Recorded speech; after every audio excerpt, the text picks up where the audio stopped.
Reasoning number அனாலஜியில் competitive எக்ஸாமில் கேட்ட ஒரு கொஷின் பார்க்கலாம்.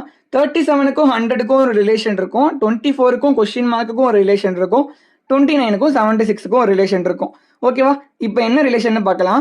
37 எடுத்து 3ஆல் மல்டிப்ளை பண்ணுங்க, உங்களுக்கு 111 கிடைக்கும். சரியா? அதை 11ஆல் சப்ராக்ட் பண்ணுங்க, மைனஸ் பண்ணால் உங்களுக்கு 100ன்ற ஆன்சர் கிடைக்கும். கிடைச்சிருக்கா? நெக்ஸ்ட்டு 29 76 பாருங்க.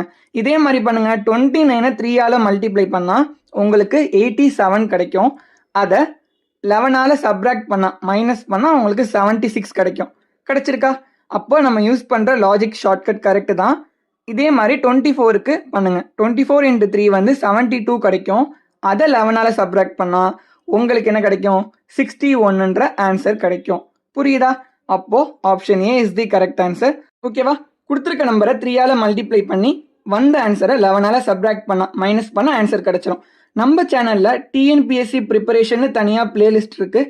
அதே மாதிரி காம்படிட்டிவ் எக்ஸாமுக்கும் தனியாக ப்ரிப்பரேஷன் பிளேலிஸ்ட் இருக்குது. போய் பாருங்கள். உங்களுக்கு புரிஞ்சு பிடிச்சிருந்தா ஒரு ஃபாலோ மட்டும் பண்ணிக்கோங்க.